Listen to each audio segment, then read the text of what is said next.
Hello everyone. Today we will read about ratio and proportion. So we have started commercial mathematics, in that we have completed percentage, profit, loss and discount, and today we will read about ratio and proportion. Okay. So first we will read about what is ratio. Ratio क्या होता है? Ratio is used to compare two quantity. Ratio किसके लिए use होता है? It is used to compare two quantities. किसी भी दो quantities को compare करवाना है तो उसके लिए अपन क्या यूज करते हैं? Ratio यूज करते हैं. ठीक है. रेशियो का सिंबल क्या होता है? सिंबल की बात करें, सो this is the symbol of ratio. It's like A ratio B. This denotes A ratio B. A ratio B का मतलब क्या है बच्चों? यहाँ पर सबसे पहले रेशियो का मतलब समझते हैं. What is the difference between ratio and the fraction? Like fraction लिखा हुआ है और रेशियो लिखा हुआ है, तो उन दोनों के बीच में डिफरेंस क्या है? See, if it is written 2:3, A person है, B एक पर्सन है. A के पास A:B जो है वो 2:3 है और A/B जो है वो 2/3 है. ठीक है बच्चों, जैसे मैंने लिख रखा है 2:3 और मैंने लिख रखा है 2/3. सो अपन 2:3 को 2/3 लिखते हैं. बट 2:3 डजंट मीन्स कि 3 पार्ट्स आउट ऑफ 2 पार्ट्स, नहीं, 2 पार्ट्स आउट ऑफ 3 पार्ट्स. देखो 2/3 का मतलब क्या होता है? 2/3 का मतलब होता है 2 parts out of 3 parts. 3 part में से मुझे 2 पार्ट मिल गए, that is 2/3. But 2:3 doesn't means 2 part out of 3 parts. 2:3 means the first person, like if it A ratio B, so the first person A got 2 parts out of 5 parts. A वाला जो है उसको 2 parts मिले हैं. Total कितने हो गए? 2 + 3 is 5 parts. और B वाले को कितने पार्ट्स मिल रहे हैं? 3 parts out of 5 parts. This is the meaning of A ratio B, that is 2:3. 2:3 can be written as 2/3. उसको लिखते हैं अपन 2/3 के फॉर्म में, बट दैट डजंट मीन्स कि वो फ्रैक्शन 2/3 है. फ्रैक्शन 2/3 अलग बात है, 2:3 बात अलग होती है. ठीक है. So this is a ratio and ratio is use to compare two quantities. ये रेशियो किसके लिए यूज में आता है? दो क्वांटिटीज को कंपेयर करने में. Condition must is quantities should be of the same kind. जैसे मैं बोल रही हूँ कि मुझे 2 मीटर और 25 सेंटीमीटर को कंपेयर करना है. See, these are the same kind. Measurements वाली है इनकी यूनिट्स. इसमें मीटर को सेंटीमीटर में चेंज कर सकती हूँ. These two can be change in the same unit, so we compare these quantity. मैं ये बोल रही हूँ कि मुझे 2 मीटर को 5 बॉल्स के साथ कंपेयर करवाना है. No, we can not use ratio for these 2 quantities. अपन इन दोनों क्वांटिटीज़ के लिए रेशियो नहीं यूज़ कर सकते. Ratio is use to compare 2 quantities. ये अपन ऑलरेडी पढ़ चुके हैं. ठीक है. अच्छा, एक चीज़ अपन को first, ratio is use to compare quantities of the same kind. First point is ratio is use to compare. Ratio is use for quantities of same kind. Same kind की जो क्वांटिटीज़ होती है उसके लिए यूज़ होता है. And second point we have to remember is A ratio B is not equal to B ratio A. आप ratio का ऑर्डर चेंज नहीं कर सकते. Order of the ratio is important. अपन 2:3 को 3:2 नहीं बोल सकते. So point is order of the ratios is important. Ratio का जो ऑर्डर होता है वो इम्पॉर्टेंट होता है, अपन उसको चेंज नहीं कर सकते. Got my point? What is ratio? Ratio किसके लिए काम आता है? ठीक है. अच्छा, मैं यहाँ पर एक वर्ड यूज़ कर रही हूँ. यहाँ पर मैं A रेशियो B बोल रही हूँ. सो लाइक अपन अगर A/B बोलते हैं, A/B बोलते हैं, तो A को बोलते हैं न्यूमरेटर, B को बोलते हैं डिनोमिनेटर. फ्रैक्शन में ये बोलते हैं, A को बोलते हैं न्यूमरेटर, B को क्या बोलते हैं? डिनोमिनेटर. A रेशियो B में बच्चों ये A जो होता है वो होता है एंटीसीडेंट, और B जो होता है वो होता है consequent. Here A is antecedent and here B is consequent. इसमें अपन न्यूमरेटर डिनोमिनेटर नहीं बोलते. जैसे A को यहाँ पर न्यूमरेटर बोलते हैं, यहाँ पे B को डिनोमिनेटर बोल रहे हैं. इसमें अपन इसको न्यूमरेटर डिनोमिनेटर नहीं बोलेंगे. A को बोलते हैं एंटीसीडेंट, जो पीछे वाला होता है उसको बोलते हैं consequent. So I think you got my point. What is the meaning of ratio? First word is ratio. Second is proportion. Talking about proportion now. Proportion का मतलब होता है when two ratios are equal. Proportion क्या है बच्चों? When two ratios are equal they are said to be in proportion. जब दो ratios equal होते हैं तब अपन क्या बोलते हैं, वो दोनों रेशियो किस में है, प्रपोर्शन में। See if I am saying A ratio B, this is the symbol of proportion, C ratio D, this is the symbol of proportion. ये डबल टाइट जो लगा हुआ है अपने पास, ये क्या है, ये प्रपोर्शन का सिंबल है। This means A by B is equal to C by D, मतलब A by B, A ratio B अगर सी रेशियो डी के इक्वल है तो A ratio B C ratio D के इक्वल है, तो ए बाय बी किसके equal हो जाएगा, सी बाय डी के। Now what we can say is A B C D are in proportion, A B C D are in proportion. दो ratios जब equal होते हैं तो ये चारों जो पॉइंट्स हैं वो किस में कहलाते हैं, कि चार जो नंबर्स हैं ए बी सी डी, ये चारों किस में है, प्रपोर्शन, बिकॉज ए और बी का जो रेशियो है वही सी और डी का रेशियो है। जैसे अगर मैं बोल रही हूँ 2:3 प्रपोर्शनल टू 4:6, बच्चों ये भी 2:3 है। 4:6 का मतलब भी क्या होता है, 2:3, दोनों रेशियो इक्वल हो गए। तो वी कैन से 2, 3, 4, 6 आर इन प्रपोर्शन। 2, 3, 4, 6 किस में है, प्रपोर्शन में है। What my point, now see, अगर चार पॉइंट्स प्रपोर्शन में है तो उनका क्या होगा, फर्स्ट वाले दोनों का रेशियो सेकंड वाले दोनों के रेशियो के इक्वल होता है।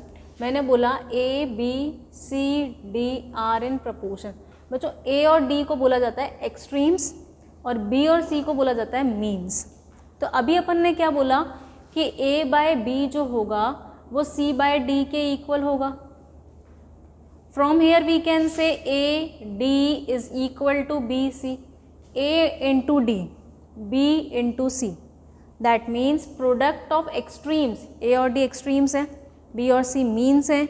Now we can say product of extremes is equal to product of means. इसका मतलब होता है कि एक्सट्रीम्स का जो प्रोडक्ट है वो किसके इक्वल होता है, प्रोडक्ट ऑफ मीन्स के। मीन्स इज, ये बीच वाली दोनों वैल्यू इज मीन्स, कॉर्नर वाली जो दोनों है वो एक्सट्रीम्स है। तो प्रोडक्ट ऑफ एक्सट्रीम्स किसके इक्वल होता है, प्रोडक्ट ऑफ मीन्स के। ठीक है, ये तो अपना हो गया प्रपोर्शन की। प्रपोर्शन होता क्या है, जब दो रेशियो इक्वल होते हैं उनको बोलते हैं, उनके सारे चारों टर्म्स को, कि that the terms of these two ratios are in proportion. In this product of extremes is equal to product of means. Got my point, ठीक है। I know we have read all this, अपन फटाफट से इसको revise कर देते हैं so that we can move on the questions. I want to tell you some more points on this proportion. बच्चों देखो, if A B C are in कंटिन्यूट proportion, continued proportion क्या होता है, मैं ये बोल रहा हूँ अगर ए बी सी कंटिन्यूट प्रपोर्शन में है। What is the meaning of continued proportion, continued proportion में जो मिडल वाली वैल्यू होती है वो रिपीट हो जाती है। We can say A B C are in proportion. अगर ए बी सी कंटिन्यूट प्रपोर्शन में है तो मिडल वाली वैल्यू रिपीट हो जाती है, तो अपन बोल सकते हैं कि ए बी सी प्रपोर्शन में होगा। ए बी सी प्रपोर्शन का मतलब होता है, यहाँ से अपन क्या बोल सकते हैं कि A by B is equal to कितना हो जाएगा, B by C. Cross multiply करेंगे तो B square is equal to A C आ जाएगा। यहाँ से बात बराबर ही है, तीन टर्म्स दे रखी हैं और बोल रखा है कंटिन्यूट प्रपोर्शन में, तो आपको कौन सी वाली वैल्यू रिपीट करनी है, उनको मिडल वाली वैल्यू रिपीट करनी होती है, दैट इज कंटिन्यूट प्रपोर्शन। ठीक है, इसके अलावा अपने पास आता है, जैसे अगर मैं बोलूँ कि फोर्थ प्रपोर्शनल क्या होता है, किसकी बात चल रही है, फोर्थ प्रपोर्शनल की। बच्चों फोर्थ प्रपोर्शनल क्या है, जैसे A B C D are in proportion, A B C D are in proportion. अगर A B C D proportion में है तो जो ये डी है, डी को बोलते हैं fourth proportional to A B C. D is fourth proportional to A B C. A B C का फोर्थ प्रपोर्शनल हो जाता है डी। एक वर्ड यूज होता है fourth proportional, that is fourth one. एक होता है बच्चों third proportional. Third proportion. What is third proportion? C is not the third proportional to ABC. C is not the third proportional to ABC. C जो है वो third proportional नहीं है ABC के लिए. थर्ड प्रोपोर्शनल क्या होता है? अगर आपकी 3 टर्म प्रोपोर्शन में है, A, B, C are in proportion, जो मैंने कहा था अभी आप लोगों को कि मिडल वाले टर्म रिपीट हो जाएगी. A, B, C प्रोपोर्शन में है, मतलब बीच वाली वैल्यू रिपीट होगी, B वाली. इसमें जो C है ना ये वाला, this is third proportional to A and B. This is third proportion to A and B. A और B का थर्ड proportion है C. Got my point? ठीक है. एक टर्मोलॉजीज यूज होती है फोर्थ प्रोपोर्शनल, एक होता है थर्ड प्रोपोर्शनल, एक होता है बच्चों मीन प्रपोर्शन. मीन प्रपोर्शन भी 3 वाली टर्म के लिए है. जैसे मीन प्रपोर्शन की मैं बात करूं,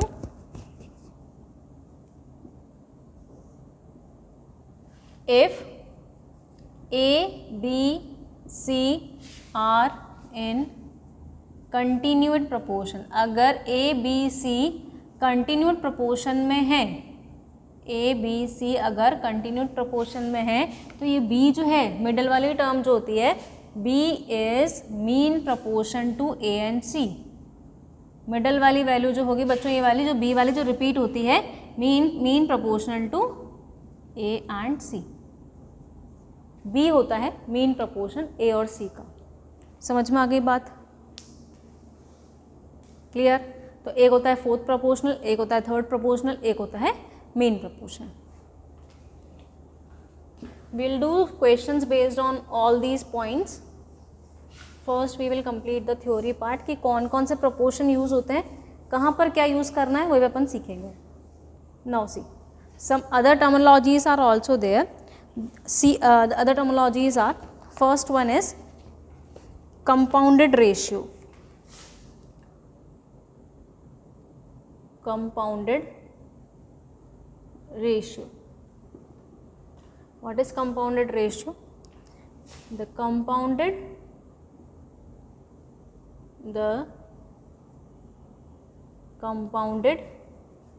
ratio of the ratios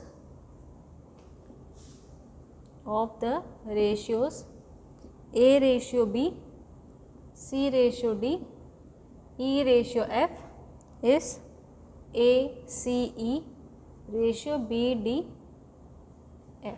देखो फर्स्ट पॉइंट है ये अपना. फर्स्ट है compounded ratio.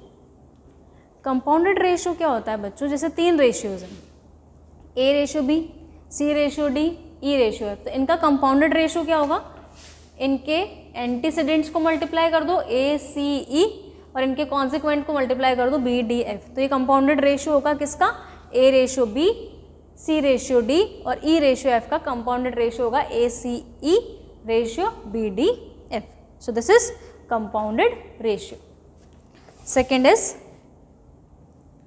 Duplicate ratio. Duplicate ratio. What is duplicate ratio? The duplicate ratio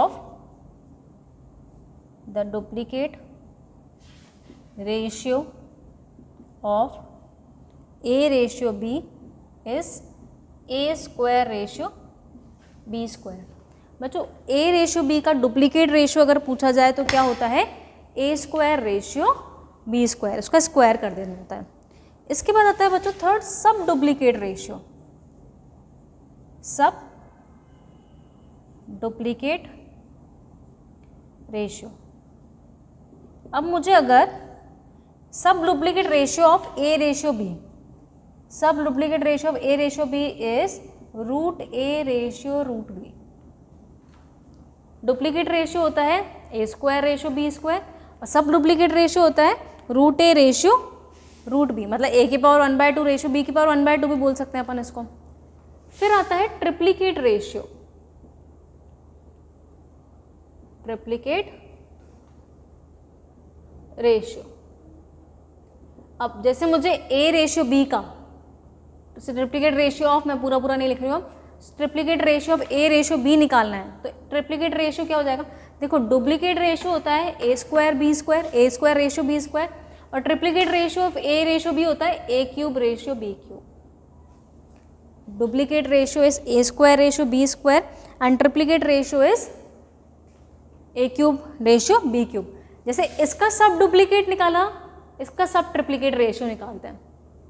सब triplicate ratio, sub triplicate ratio of A ratio B.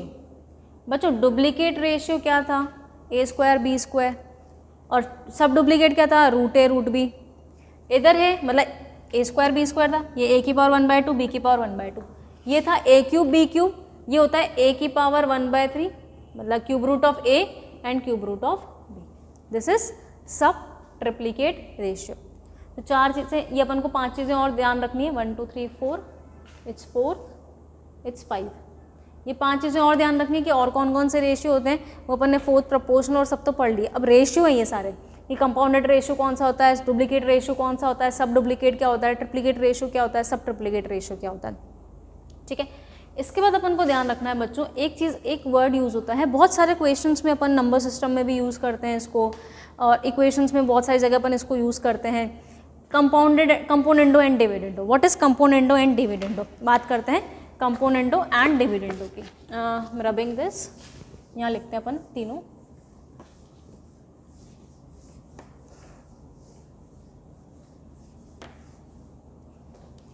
Talking about 6 point, that is componendo.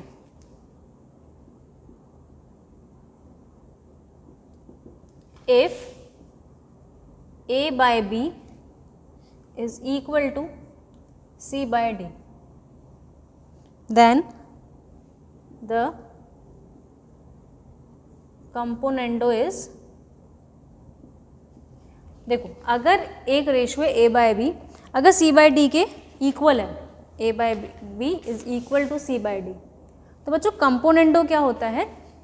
Componendo अपन क्या questions में apply करते हैं, कहीं पे componendo apply करना होता है, कहीं पे अपन को डिविडेंडो अप्लाई करना पड़ता है, या दोनों साथ में भी अप्लाई करना है. तो कैसे अप्लाई करना है, जैसे अगर सिर्फ आप लोगों को कंपोनेंडो अप्लाई करना है तो आप A by B C by D को क्या लिख सकते हो, A by B A plus B by B, numerator by denominator by denominator, numerator plus denominator by denominator. A by B, A plus B by B and C plus D by D. This is applied. I applied what is componendo over here. अगर मुझे इसी ratio में dividendo apply करना है, क्या apply करना है, dividendo, मतलब वही कि अगर a by B C by D के इक्वल है, देन डिविडेंडो इज, इनका डिविडेंडो करना है अगर अप्लाई, तो इनका डिविडेंडो क्या होगा बच्चों, न्यूमरेटर माइनस डिनोमिनेटर डिवाइडेड, इसमें प्लस हो जाता है, दोनों का सम डिवाइड बाय डिनोमिनेटर, दोनों का सम डिवाइड बाय डिनोमिनेटर. यहाँ पे क्या होता है, दोनों का डिफरेंस डिवाइड बाय डिनोमिनेटर, दोनों का difference divide by denominator. You can take one example and apply componendo and dividendo, in that you will get the answer कि हाँ भाई ये अप्लाई हो रहा है कि नहीं हो रहा है. See next, if I will apply componendo and dividendo. अब मुझे एक ही क्वेश्चन में कंपोनेंडो एंड डिविडेंडो साथ में अप्लाई करना है, तो what is componendo and dividendo. Mostly question में साथ में अप्लाई होते हैं ये वाले, कंपोनेंडो एंड डिविडेंडो. बच्चों what is componendo and dividendo, componendo dividendo कैसे अप्लाई होगा, दोनों को अप्लाई कर दो. देखो इसको इससे डिवाइड करूंगी तो बी से बी कैंसिल आउट हो जाएगा, डी से डी कैंसिल आउट हो जाएगा. व्हाट आई विल गेट, देखो जैसे A by B C by D के इक्वल है, तो अगर मुझे इसमें कंपोनेंडो और डिविडेंडो लगाना है तो कंपोनेंडो कैसे लगता है, दोनों का सम डिवाइड बाय बी, तो ए प्लस बी हो जाएगा, और डिविडेंडो क्या होता है, दोनों का difference. So componendo and dividendo is A plus B, numerator plus, पहला न्यूमरेटर ही लिखना है, numerator plus denominator divided by numerator minus denominator. Here it is numerator plus denominator divided by numerator minus denominator. This we applied componendo and dividendo in the ratio A by B. देखो A by B C by D के equal था, मतलब A B C D proportional में थे, तो अपन यहाँ पे componendo dividendo apply कर सकते हैं. So these 3 points you have to remember, what is componendo, what is dividendo and what is componendo and dividendo. Got my point. So this is the theory about ratio and proportion. Let's move to the questions.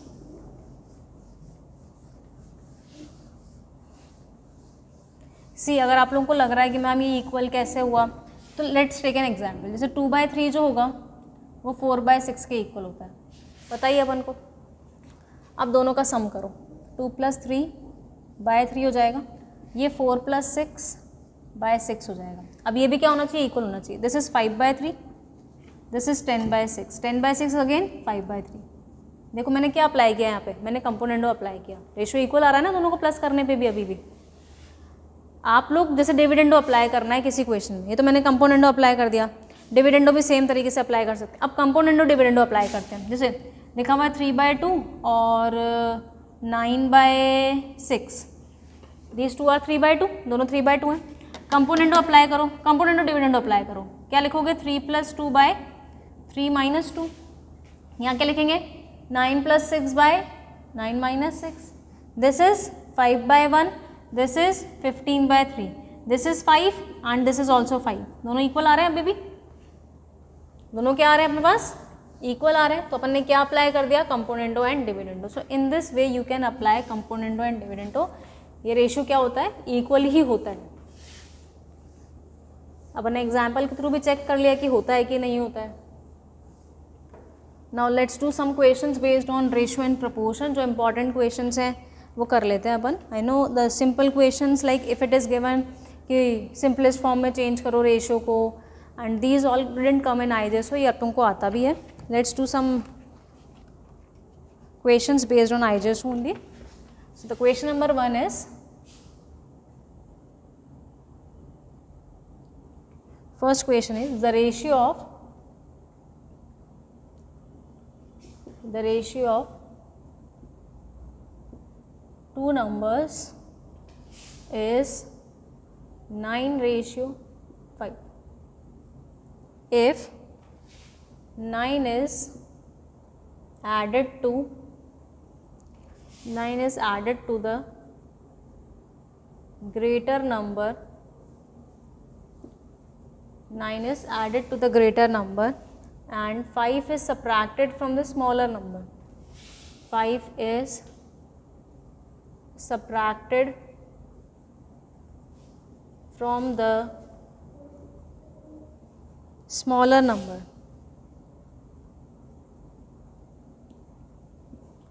The greater number becomes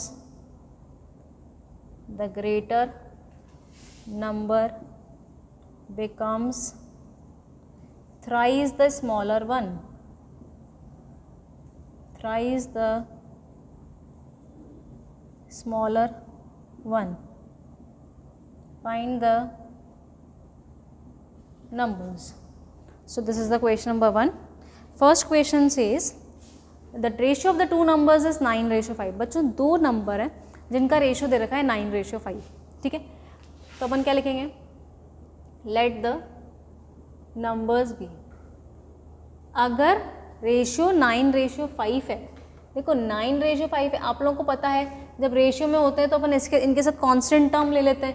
late us suppose पहला number 9x है, दूसरा number 5x है। We can take any constant with them, x, y, z, if you any variable you want to. दोनों ratio में है 9:5 में, मतलब पहला वाला 9 का मल्टीपल है, दूसरा वाला 5 का मल्टीपल है, सेम नंबर के मल्टीपल्स होते हैं। तो अपन क्या लेके चलते हैं, 9x and 5x। Let the numbers be 9x and 5x। आपके दोनों नंबर्स क्या हो गए, दो नंबर्स हैं, रेशियो में थे 9:5 में, तो ऑब्वियसली एक 9x होगा, दूसरा 5x होगा। अब आगे बोल रखा है if 9 is added to the greater number, 9 add कर रहे हैं ग्रेटर में, ग्रेटर कौन सा हो, 9x ही होगा। If 9 is added to the greater number and 5 is subtracted from the smaller number, smaller number 5x था, इसमें से 5 सब्ट्रैक्ट कर दिया, and 5 is subtracted from the smaller number, the greater number becomes thrice the smaller one.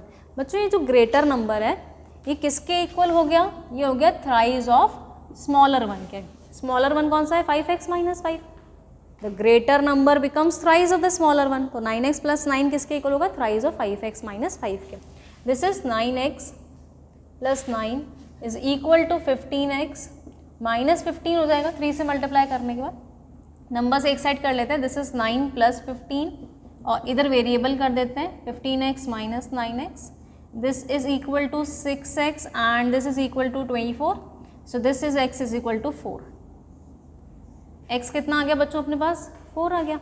We got the value of x. Now we have to find the numbers. तो numbers कितने हो जाएंगे अपने पास? numbers कौन कौन से थे? 9x और 5x. 9x मतलब 9 into 4 which is 36. 5x मतलब 5 into 4 which is 20.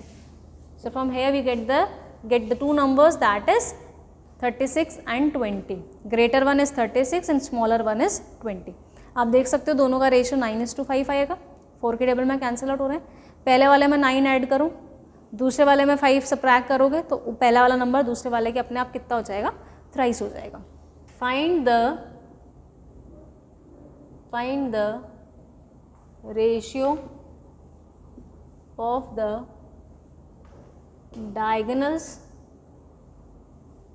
diagonal of a square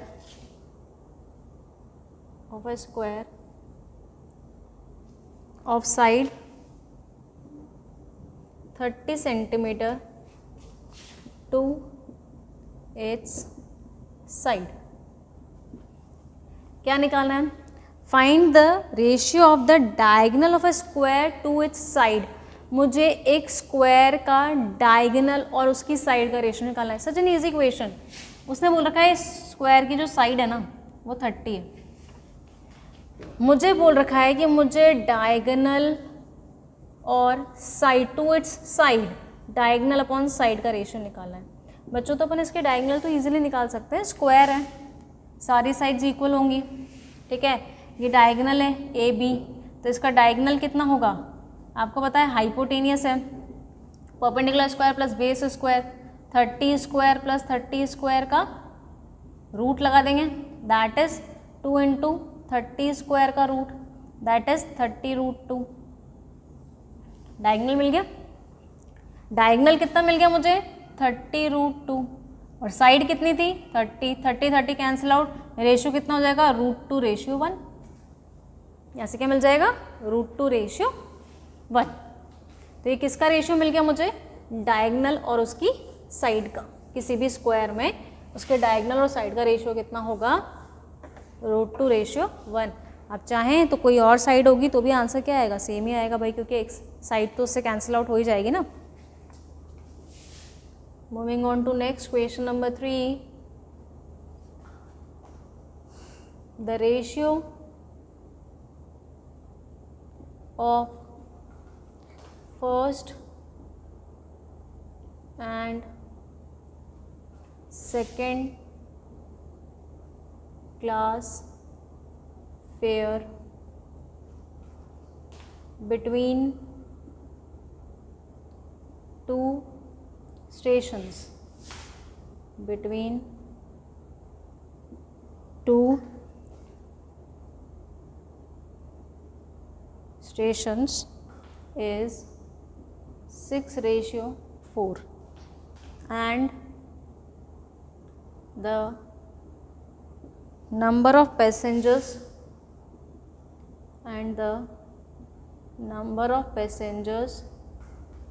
traveling by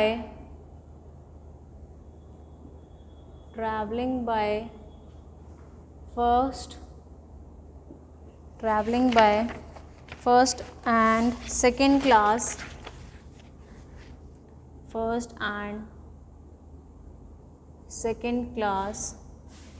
is 1:30. If ₹2100 is collected as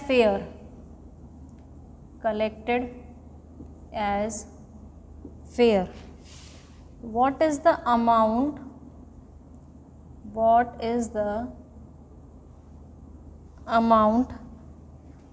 collected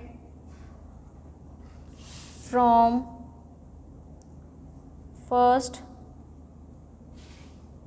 class passengers? देखो बच्चों क्वेश्चन क्या है, देखो क्वेश्चन पढ़ते हैं.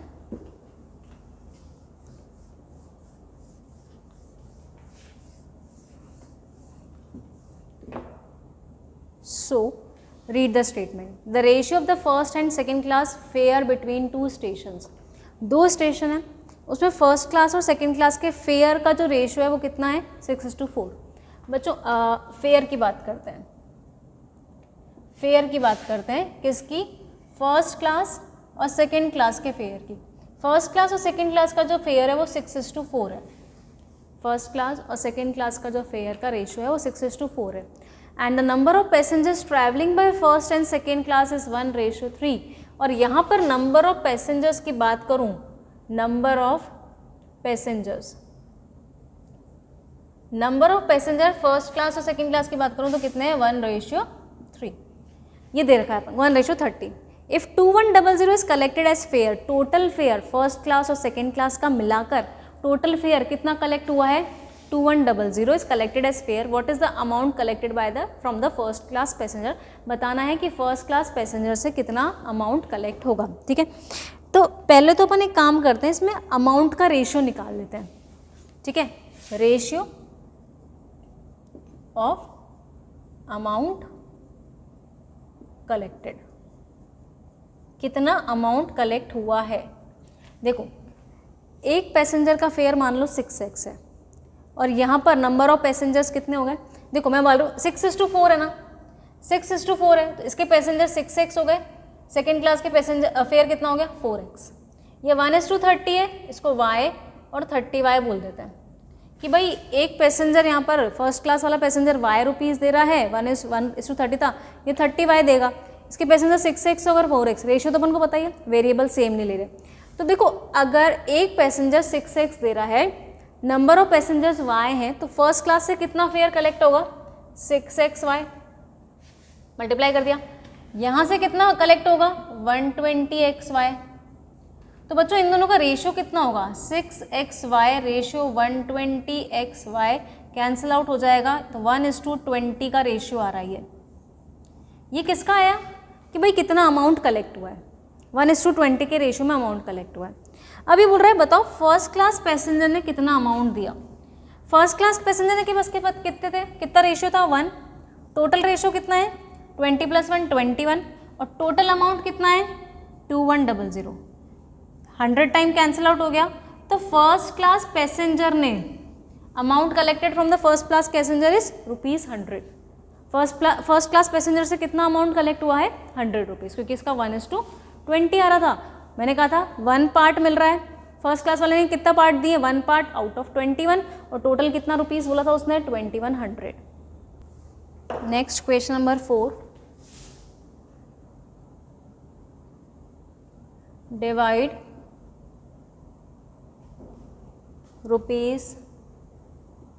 ₹390 among 3 persons A, B and C. 3 persons A, B, C, such that 3 times A's share, 2 times B's share and 4 times C's share are all equal. Find shares of A, B, C. See the question now. So the next question is divide 390 among 3 persons. 390 रुपए 3 person में share करने, such that 3 times A's share. 3 times A's share means 3 times of A. 2 times B's share, 2 times of B. मान लेते हैं A का share A है, B का share B है और C का शेयर C है। तो 3 times A का शेयर, 2 times B का शेयर और 4 times C का शेयर जो है वो इक्वल है, are all equal.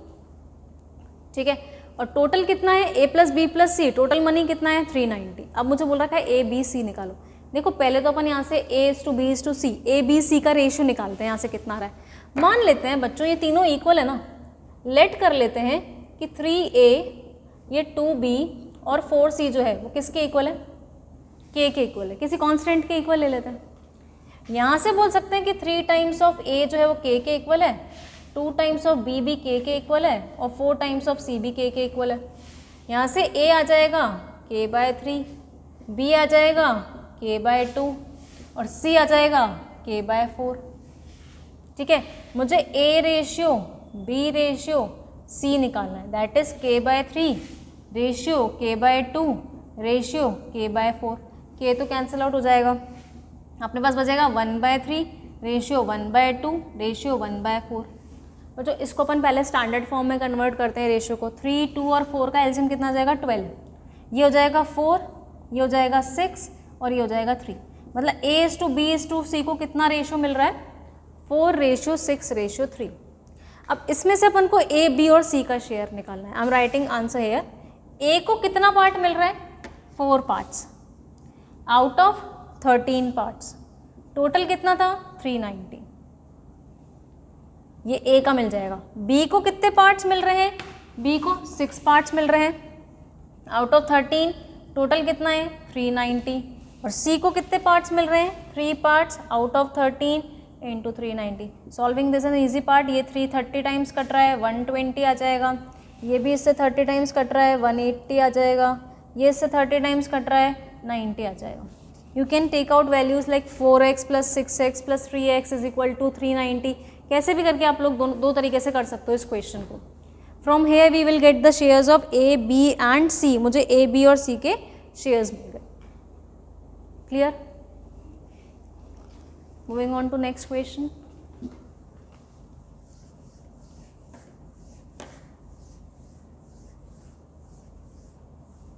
Question number 5। If A, B, C are in continued proportion, the expression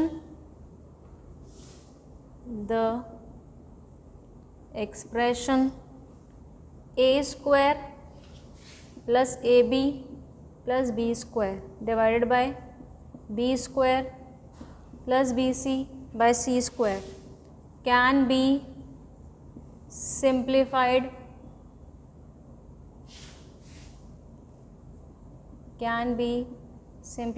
to, first option is A plus C by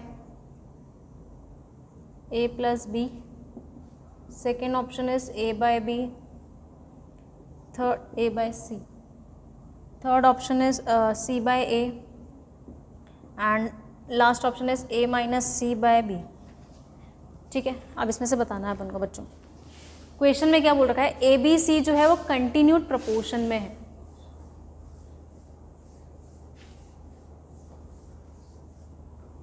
देखो बच्चों, ABC अगर कंटिन्यूड प्रपोर्शन में है तो मैंने क्या बोला था आपको, कौन सी वाली वैल्यू रिपीट होती है, बीच वाली। सो A, B, B, C जो होंगे वो प्रपोर्शन में हो जाएंगे। A, B, B, C किस में हो जाएगा, प्रपोर्शन में। From here we can say A by B is equal to B by C। एक रिलेशन मुझे यहाँ से मिल गया। यहाँ से अपन ये बोल सकते हैं कि B स्क्वायर जो होगा वो AC के इक्वल होगा। B स्क्वायर किसके इक्वल हो गया, AC के। एक रिजल्ट मुझे मिल गया यहाँ से। अब इसे बोल रखा है then this expression is simplified to, इन चारों में से कौन सा करेक्ट है, इस एक्सप्रेशन को सिंप्लीफाई करना है। तो बेटा किसको सिंप्लीफाई करना है, A square plus AB plus B square divided by B square plus BC plus C square.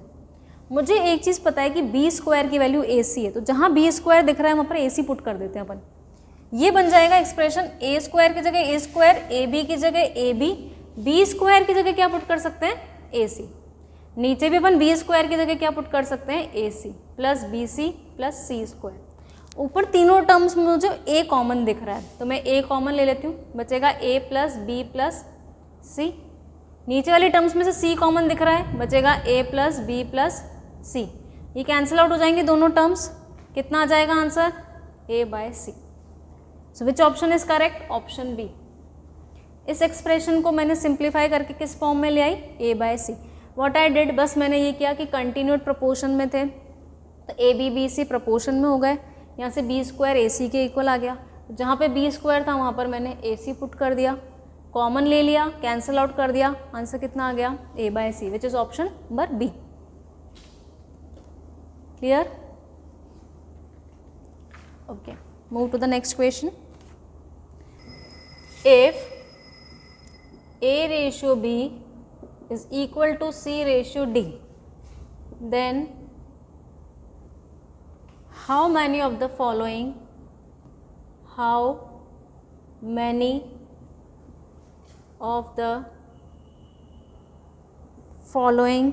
statements are true?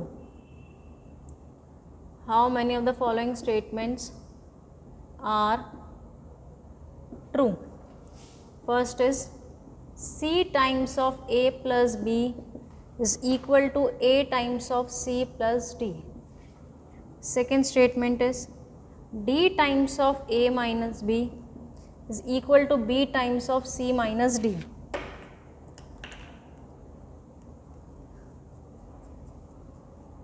Next, third statement is A square plus B square into AC minus BD is equal to A square minus B square AC plus BD. Fourth statement is A square by B square plus C square by D square is equal to 2AC by BD.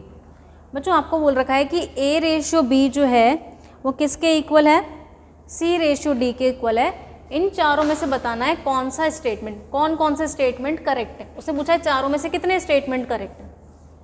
तो देखो given क्या है, A by B is equal to C by D। First statement के लिए मुझे क्या दिख रहा है, C times of A plus B। अच्छा, अपन ने A प्लस बी और C प्लस डी के लिए एक कंपोनेंडो डिविडेंडो पढ़ा था, वो अप्लाई कर देते हैं यहाँ पर अपन, तो क्वेश्चन हो जाएगा। मैं क्या कर रही हूँ, इसका रेसिप्रोकल कर रही हूँ। This can be written as B by A is equal to D by C, लिख सकते हैं। अब अपन इसमें कंपोनेंडो डिविडेंडो अप्लाई करते हैं, इसमें कंपोनेंडो अप्लाई कर देते हैं बस अपन, तो प्लस चाहिए ना, तो B plus A upon A, ये हो जाएगा D plus C by C। Now cross multiply, you will get your result. C से इसको मल्टीप्लाई करेंगे, B प्लस A को A प्लस B भी बोल सकते हैं, इसको इससे मल्टीप्लाई करेंगे A C plus D, you got your first result. So the first result is correct, पहला रिजल्ट तो भाई करेक्ट है। प्लस दिख रहा है, मैंने कंपोनेंडो अप्लाई कर दिया। सेकेंड रिजल्ट में मुझे क्या दिख रहा है, माइनस दिख रहा है। मेरे पास क्या था, A by B is equal to C by D। A minus B दिख रहा है ना बच्चों, तो डिविडेंडो अप्लाई कर रही हूँ मैं। क्या होता है, A minus B by B C minus D by D, cross multiply कर दो, ये आ जाएगा D times of A minus B is equal to B times of C minus D। Second result भी सेम आ रहा है। सेकेंड रिजल्ट में मुझे डिविडेंडो दिख रहा था, माइनस दिख रहा था, मैंने डिविडेंडो अप्लाई कर दिया। So first and second results are correct. Now we have to check about third and fourth result. I am rubbing this, आप लोग ये फर्स्ट और सेकेंड रिजल्ट नोट डाउन कर लो, पॉज करके वीडियो। अपन थर्ड रिजल्ट पढ़ लेते हैं पहले, मतलब आई डोंट हैव स्पेस, तो मैं यहीं पे लिख देती हूँ इसको, थर्ड को फोर्थ को। सो द थर्ड, अच्छा अपने पास क्या था, A बाय B किसके इक्वल था, C बाय D के। Now the third result is A square plus B square into AC minus BD is equal to A square minus B square into AC plus BD। इसको करने का तरीका सबसे easy है कि open कर लो आप, तो इसको ये ओपन करते ही सॉल्व हो रहा है। जब अपन इसको ओपन करेंगे वी विल गेट, मैं इसको इससे मल्टीप्लाई कर रही हूँ, A स्क्वायर को इन दोनों से, B स्क्वायर को इन दोनों से। A स्क्वायर को मल्टीप्लाई करेंगे तो A क्यूब C आएगा माइनस A स्क्वायर BD आ जाएगा। You all know how to solve, multiply this by this, AB square C and this is minus B cube D। इसको भी इसी तरीके से ओपन कर लेते हैं, A cube C plus A square BD minus AB square C minus B cube D। बच्चों ये A क्यूब C से A क्यूब C कट रहा है, B क्यूब D से B क्यूब D कट रहा है। ये नेगेटिव वाली टर्म है, ये है ए स्क्वायर, ये एक पॉजिटिव है ए बी स्क्वायर, ये नेगेटिव वाली टर्म है, ये वाली टर्म, और दोनों सेम टर्म है। सारी टर्म्स को उधर ले जाओ या जैसे भी आप लोगों को सही लगे, इधर ले जाओगे तो twice of A B square C आ जाएगा। इस वाली टर्म को ए स्क्वायर बी डी और ए स्क्वायर बी डी, तो दोनों पॉजिटिव हो जाएंगे, तो twice of A square B D आ जाएगा। बच्चों 2 से 2 कैंसिल आउट, एक ए से एक कैंसिल आउट, एक बी से एक बी कैंसिल आउट। यहाँ पर बच रहा है B C is equal to A D. Correct है। क्यों? जब a by B C by D के इक्वल है तो यहाँ से अपन जब क्रॉस मल्टीप्लाई करेंगे तो A D is equal to B C बोलेंगे। तो यहाँ पर भी तो A D is equal to B C आ रहा है और ए डी बी सी के इक्वल है। करेक्ट है। So our third statement is also correct. अपना थर्ड स्टेटमेंट भी करेक्ट है। Moving on to fourth statement, A square by B square C square by D square, ये है 2a, इसको मैं a बाय बी और c बाय डी लिख रही हूँ। बस आ गया रिजल्ट अपने पास। अपन a बाय बी की जगह क्या लिख सकते हैं? c by D. यहाँ पे c बाय डी पुट कर दो, क्या हो जाएगा? ये c square by D square हो जाएगा plus c square by D square, that is 2c square by D square. और यहाँ पर भी a बाय बी की जगह c बाय डी पुट कर दो, तो ये भी कितना हो जाएगा? 2c square by D square. Equal आ रहे हैं ये भी। तो मैंने सिर्फ क्या किया, a बाय बी की जगह क्या पुट कर दिया? c बाय डी, क्योंकि a बाय बी किसके इक्वल था? c by D. LHS में पुट कर दिया, RHS में पुट कर दिया, दोनों इक्वल आ गए। So again this fourth statement is also correct. तो क्वेश्चन में पूछा था how many of the following statements are correct? So all the 4 statements are correct. We applied first componendo, in second dividendo, third and fourth we solve, in fourth we just put the value, और third तो अपन ने solve करके इसको B C is equal to A D कर दिया। Okay, so this is all about ratio and proportion. Thank you.